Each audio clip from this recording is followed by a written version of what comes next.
चलो फ्रेंड्स, कैसे हैं आप लोग? I hope you are fine. तो आपके एग्जाम में अब ज़्यादा टाइम तो नहीं बचा है, आपका लाइक 1.5 महीना बचा है अप्रॉक्स। तो अब आपको बहुत अच्छे से प्रिपरेशन करनी है। बट प्रॉब्लम क्या आ रही है कि अभी काफ़ी सारे बच्चों का सिलेबस ही कंप्लीट नहीं हुआ है। अगर सिलेबस की बात करो तो काफ़ी सारे बच्चों की तो क्लासेस तक नहीं हुई हैं।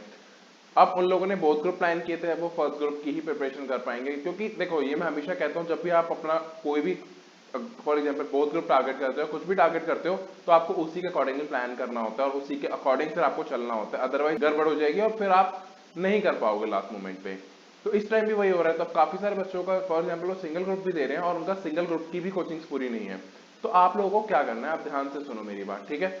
अभी भी आपके पास टाइम है सफिशिएंट। आप अगर थोड़ा सा अपने आप को एक्स्ट्रा पुश करोगे तो आप डेफिनेटली कर लोगे। करना क्या है वो ध्यान से सुनो, ठीक है? बहुत इंपॉर्टेंट होने वाली है वीडियो उन बच्चों के लिए, तो थोड़ा सा ध्यान से सुनना और ट्राई करना इसको फॉलो करने की। पहली चीज, जिन बच्चों के ज्यादा कोचिंग्स रह रही हैं और अगर आपको लगता है कि हाँ अब आप नहीं कर पाओगे, तो उस केस में आपको सिर्फ इंपॉर्टेंट चीजें पहले कवर अप कर लो, बाकी बाद में कर लेना। बट अभी पहले आप इंपॉर्टेंट चीजें कवर कर लो, ठीक है? जिन बच्चों की मतलब ऐसा है कि हाँ एक सब्जेक्ट की कोचिंग थोड़ी बहुत बची हुई है, बाकी हो चुका है, आप लोगों को बोलूंगा उस कोचिंग को साथ साथ चलाओ और उस जो क्लासेस है उसको बहुत ध्यान से देखना कि आपको वो वाली चीज दोबारा ना करनी पड़े। जो आपका अभी चल रहा है उसको साथ के साथ रिवाइज कर लेना, सब कुछ कर लेना, जिससे कि आपको टाइम नहीं लगेगा, टाइम आपका वेस्ट नहीं होगा उस चीज को दोबारा करने का। क्योंकि होता क्या है, जब हम क्लासेस के साथ कर रहे होते हैं तो हम उसको सिर्फ लाइक समझते हैं, ठीक है हो गया, उसका होमवर्क वगैरह नहीं करते, छोड़ देते, तो उससे क्या होता है कि वो कॉन्सेप्ट ना हमारे दिमाग के अंदर इतना अच्छे से नहीं बैठता है। अभी आपको क्या करना है, अपने कॉन्सेप्ट को बहुत अच्छे से करते हुए चलना है, जिससे कि क्या होगा कि जो आपका वो क्लास वाला पोर्शन रह रहा है आपको दोबारा हाथ नहीं लगाना पड़ेगा और अपना साथ साथ रिवीजन शुरू कर दो। एक दिन में ये नहीं है 5-5 6 क्लासेस ले रहे हो, नहीं, उसका कोई भी यूज नहीं है।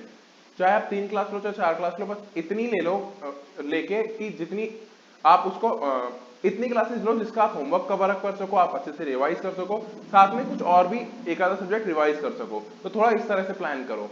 क्योंकि अब आपको क्या करना है, आपको सिर्फ एक सब्जेक्ट नहीं चलाना, अब आपको एटलीस्ट 2 सब्जेक्ट तो पर डे चलने ही चाहिए। और अब रिवीजन करना स्टार्ट कर दो जिन जो चैप्टर्स आपके खत्म हो गए हैं। अब काफी सारे बच्चे ऐसे हैं जिनके ऑलरेडी सब कुछ कंप्लीट हो चुका है, वो रिवीजन नहीं प्लान कर पा रहे हैं। तो आपके रिवीजन में प्लान ऑलरेडी कर चुका हूँ, आपको किस तरह से आपको क्या चीजें करनी है।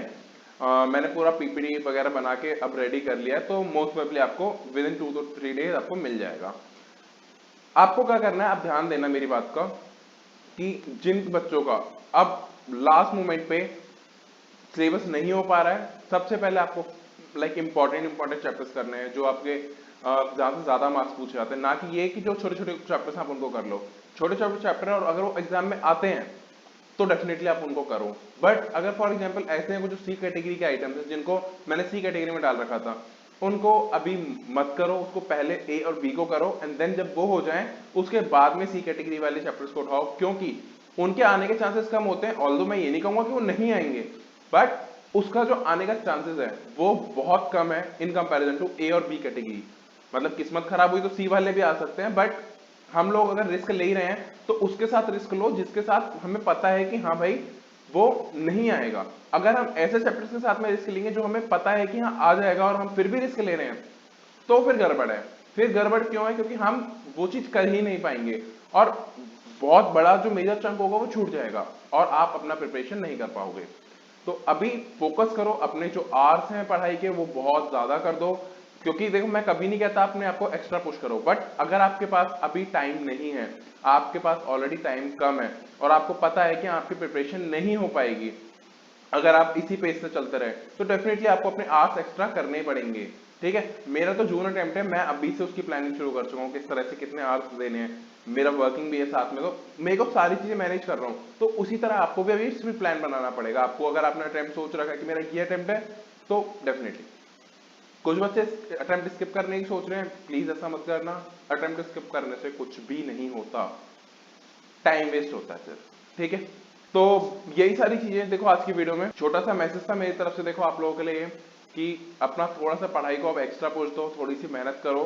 आप लोगों के साथ मैं भी मेहनत कर रहा हूँ। अब देखो, अब जितनी चीजें मैं कर सकता हूँ अपनी तरफ से मैं पुश करूंगा। काफी सारे बच्चों के क्वेश्चन है, भैया लॉ को लेके बता दो, प्रेजेंटेशन को लेके बता दो। तो अब कंटिन्यूसली आपको सारी चीजें मिल जाएंगी, बट अब आपको अपनी तरफ से एटलीस्ट सिलेबस का कंटेंट आपको करना पड़ेगा। मैं या कोई और भी आपको सिर्फ गाइड कर सकता है।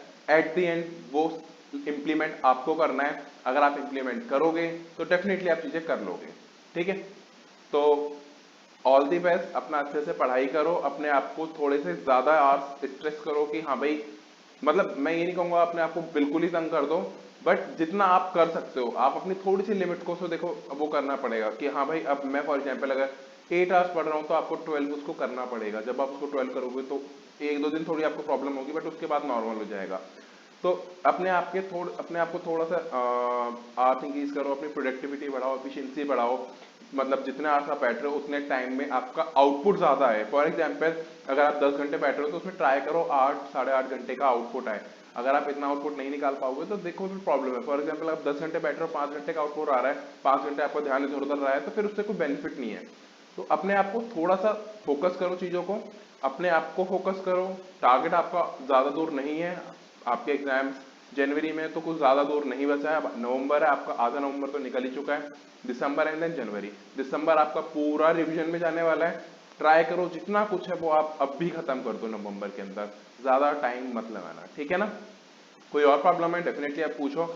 जितने लोगों के डीएम्स पेंडिंग है टेंशन मत लो, आपको सबको रिप्लाई करूंगा। मेरे को अभी थोड़ा टाइम मिला है, तो आपको अब जितने भी आपके डीएम्स थे मैं सारे आपके रिप्लाई कर दूंगा। आपको और कोई क्वेरी है आप डेफिनेटली मुझसे पूछ सकते हो। आप मेरे को रीच आउट कर सकते हो इंस्टाग्राम पे और टेलीग्राम पे। ग्रुप है, आप जाके ग्रुप भी ज्वाइन कर सकते हो। पर्सनली चाहो तो मेरे से पर्सनली भी कनेक्ट हो सकते हो। ठीक है, चलो आज की वीडियो में इतना ही रखते हैं। Thank you so much for watching this video. अच्छे से करना देखो, और कोई भी प्रॉब्लम है डेफिनेटली रीच आउट करो, बस टेंशन मत लो। ठीक है, वीडियो अच्छी लगी हो प्लीज लाइक करना। चैनल पे अगर नए हो और आपको चैनल का कंटेंट पसंद आ रहा है प्लीज सब्सक्राइब करना चैनल को, कमेंट करना अपने फीडबैक, अपने सजेशन शेयर करना इस वीडियो को अपने फ्रेंड्स के साथ में। मिलते हैं नेक्स्ट वीडियो के अंदर, जब तक के लिए टेक केयर, बाय।